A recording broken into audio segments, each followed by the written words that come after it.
نبي هاشمي وآله وصحبه وسلم.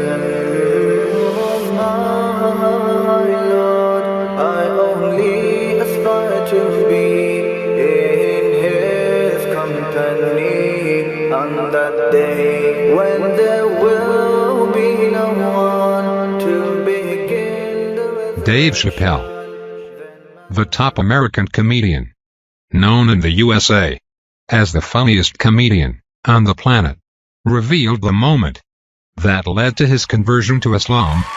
My first guest is the funniest comedian on the planet. His film, Dave Chappelle's Block Party, will be available June 13th on DVD.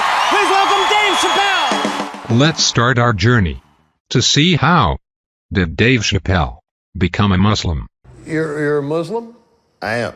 When did you become Muslim? When I was 17. What were the circumstances? I don't know, it was like believing in God and stuff. Dave Chappelle, who has exceptional love and respect for Prophet Ibrahim, and who named his son after him, started his journey by looking for God. Although Dave is not good at conducting the research process, he was definite that idols are not God. I mean, I'm not like, you know what I mean? I should preface this by saying it's not like I'm good at it. When I was 17, I was living in Washington, and there was a pizza shop across from my house. And it was like all these Muslim dudes that worked in there. And I used to go in there and crack jokes. And I was a naturally curious guy, and I would ask him questions about his religion. The sense of humor that Dave Chappelle has did not stop wise Muslims from introducing and calling Chappelle to Islam. This successful dawah reminded us of Prophet Yusuf, who called everyone to God, including the inmates. And the guy was so passionate about it, it was very compelling. I like the perspective of it, and I think these things informed my decision that I wanted to have a meaningful life, a spiritual life. Now, let's see how the story of Prophet Ibrahim and the well of Zamzam helped Dave Chappelle to have a meaningful and spiritual life. The prophet Abraham had built the Kaaba in the city of Mecca. That's that holy structure, the cube that you see everyone walking around. That is the Kaaba. When he came to Mecca, he left his wife Hagar and his son Ishmael alone in the desert. He said, "Don't worry about anything. God will take care of you." And he bounced. So I'm reading about you being Muslim, and they reference something that I was fascinated by. The well of Zamzam. There's a well called Zamzam. It's in Saudi Arabia. And the myth goes that a family walking through this desert dying of thirst. And this endless well presents itself. You and I could go see it. Right, so I could go see it. You probably have to make some phone calls. Have you been there? I have. She was very distraught after some time, and she ran between two mountains.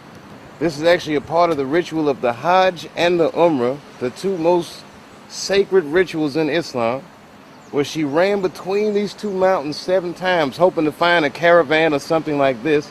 And in desperation, she finally turned to God. She prayed, and the angel Gabriel came down and struck his foot onto the ground, and water began to gush from the sands. So much so that she screamed out Zam Zam, like this water, which literally means stop, stop. Zam Zam is a well in the holy city of Mecca. It's only welcome to Muslims. It's not a tourist location. No, nor should it be. The man is the prophet Abraham and his wife. The word Zamzam that you guys speak Arabic literally means stop, stop, because when it was commanded that this well would appear, the water gushed forth so much that the wife screamed, stop, stop, because it was so overwhelming. And they say that it's an inexhaustible well. Mm. This well still goes forth today, so much so that over 3 million pilgrims will come to the city of Mecca every year, and each one can leave with as much Zamzam water as they like. So God's promise is true. The thing that comforts me about it is the idea that all of this is from a singular source, that this source is ultimately kind, and even though we may not understand the intentions of this source, they were all connected and bounded by it. You know, like Islam, as it's been presented in the public space, is such a narrow and dismissive view of a religious belief. Dave Chappelle was successful to introduce Islam to the audience by shedding light on the fascinating story of the well of Zamzam.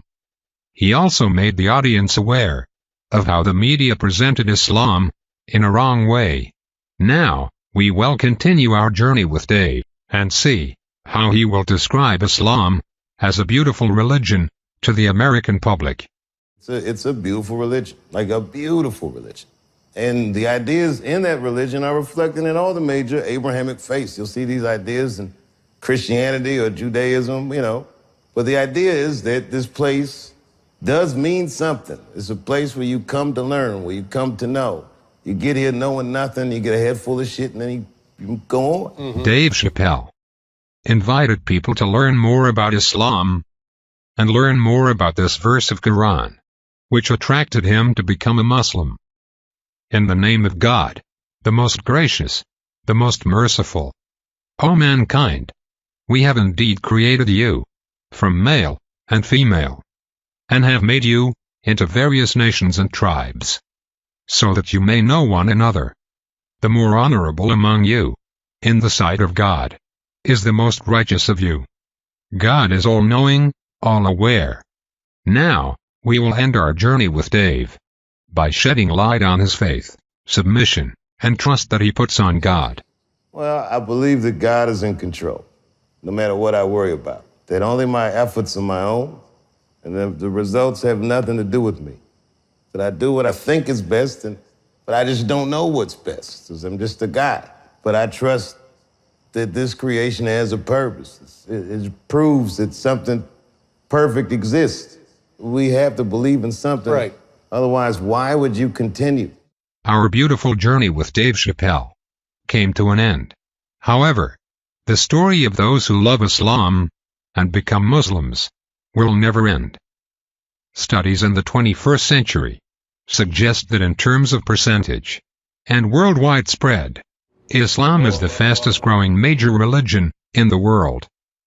Islam is the religion of God that does not differentiate between white and black, or rich and poor. When there will be no one to begin the resurrection, then mankind